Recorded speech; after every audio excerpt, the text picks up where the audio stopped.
Hey, Terry. Terry. Buddy. Terry. Here's your words. Here's your words. I was murdered. You were murdered. Okay, you obviously weren't murdered because you're alive and you're basically intact. You weren't murdered, buddy. You weren't murdered, buddy. What's going on, everyone? Jeremy here from the Quarter. I hope you're having an absolutely wonderful day.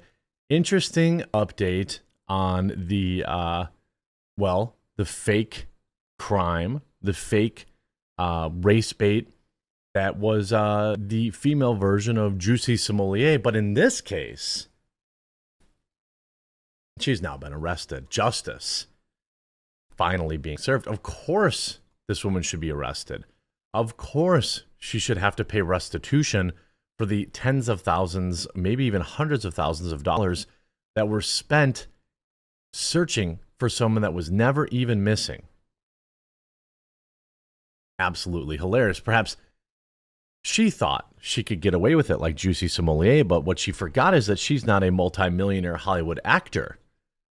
This person's going to sit and rot in prison.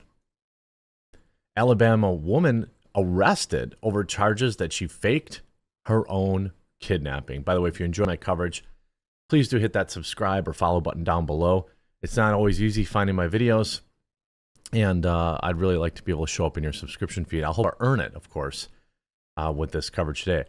Now, she has admitted to making up the story about an abandoned flying baby during a 911 call. Now, she didn't say the baby was flying, but we know based on cell phone triangulation that she drove 600 yards while also on the phone, while also having this baby in her eyesight the entire time.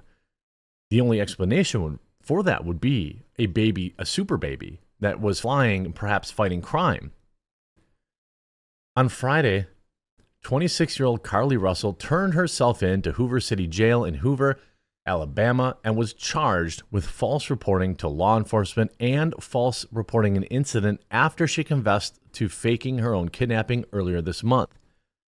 Hoover Police Chief Nick Durzis told reporters at a press conference that Russell faces up to 1 year in jail and a potential fine of $6,000. Now, do I think she's going to serve any time in jail? I don't know. I guess if it's a Democrat city, probably not. But that said, I think at least 30 days, 60 days, and certainly full restitution for all the costs that were incurred.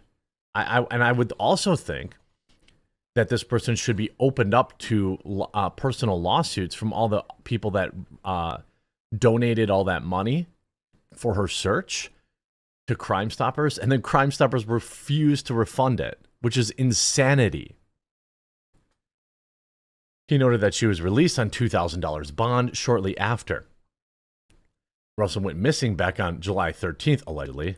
Well, she didn't go missing, actually. She reported herself missing, or she set up a scenario where she was missing. After she called 911 to report a toddler alone on the highway when her voice dropped off the call, she returned home on foot close to 48 hours later. On July 24th, police revealed that she had confessed to the hoax at a press conference.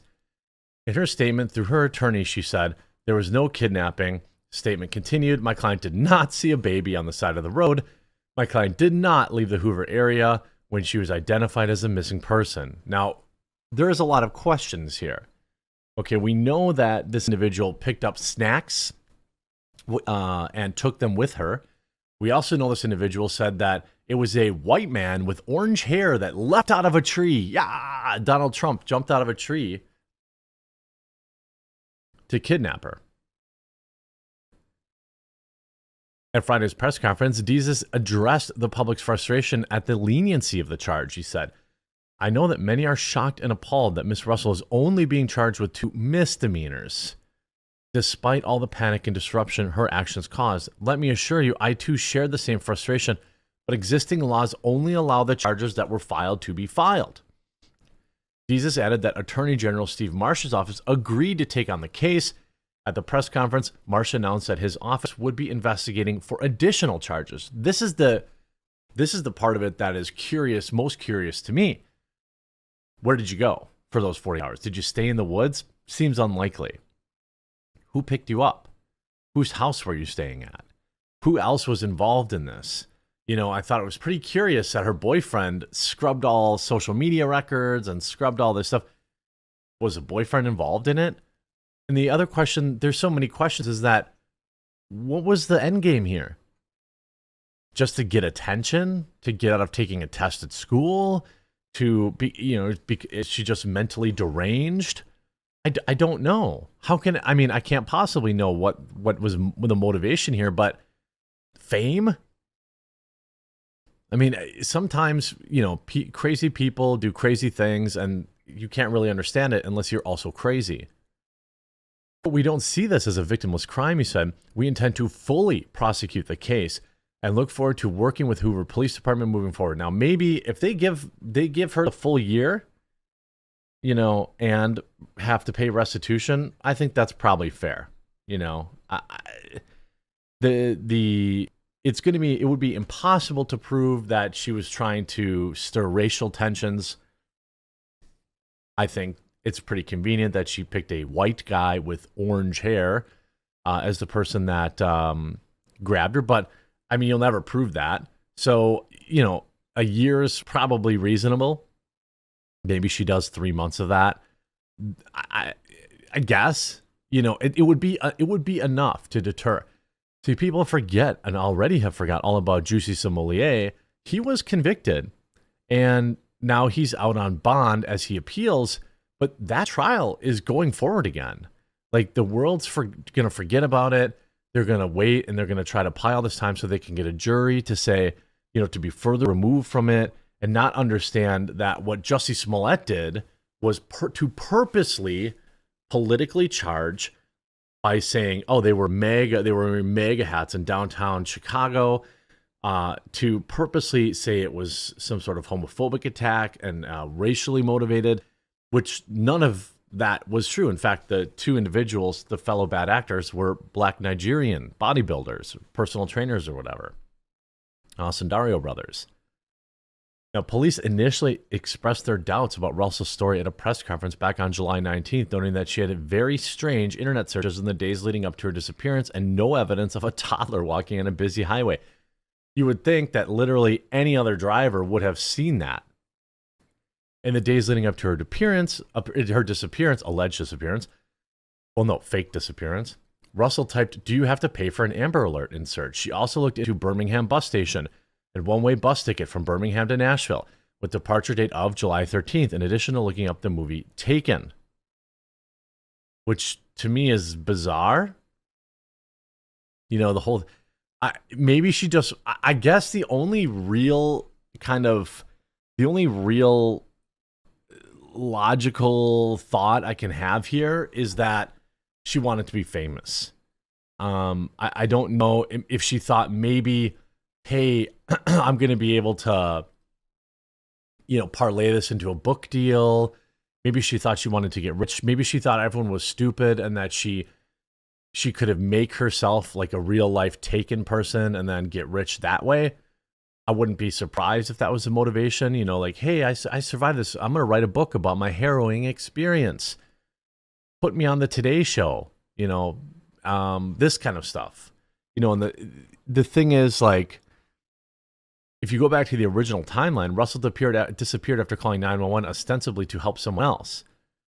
Back on July 13th, Russell left the Birmingham spa where she worked part-time after stealing a brown robe, a roll of TP, and some other belongings to her employer, all, quote, concealed on her person. She stopped at a Mediterranean restaurant, made a snack run to Target before driving home on I-459 at 9:34 p.m. She called 911 and told a dispatcher that she had seen a toddler walking along the interstate alone. After hanging up, she called her brother's girlfriend and kept on the line as she pulled over to check on the child, according to New York Times, which spoke with Russell's mother. The girlfriend heard Russell get out of the car, address someone, and then scream. After that, all she could hear was traffic sounds from the highway. I mean, that had to be a terrifying call to get for a family member. This person was fine to use her own family member, put them through probably maybe the worst traumatic experience of their life, getting this call thinking, oh my God, something terrible happened to somebody I love, just so they could get famous. As Russell's disappearance became national news and a top trending topic on social media, people unrelated to the case started getting involved. One offered a $20,000 reward. Within a day and a half, the reward had risen to $60,000. Crime Stoppers of Metro, Alabama told AL.com. On Twitter, Instagram, TikTok, Facebook, users circulated her photo story while on the ground in Alabama. Law enforcement agencies, her friends, and family all launched into searches trying to find her. My suspicion is that there's more to this case and somebody picked her up. Because if she's on foot and they were searching, you know, they would have had dogs and they would have had, you know, all sorts. They would have found her. Like, she's dumb enough to be searching Taken and all this other stuff on the internet. I suspect those dogs or the search crew would have found her. There's only so far she could have got on foot in the basically minutes. She basically only had minutes to, you know, between when she called and when there probably were people on scene. My guess is that there is somebody else involved in this and that they're going to find out whether it was the boyfriend, whether it was a friend. I don't know. I mean, the fact that she's smiling in her mugshot, I think speaks to their mindset. It's going to be interesting to watch if this goes to trial, which I don't think it will. She'll cut a plea deal. She'll do 30 days in and some time out or something like that, or get probation. But you know, at least they filed charges. I guess that's all I can say. What a weird case. I hope you were informed by this video. If you were, please do leave a like on it, and we'll talk to you again real soon.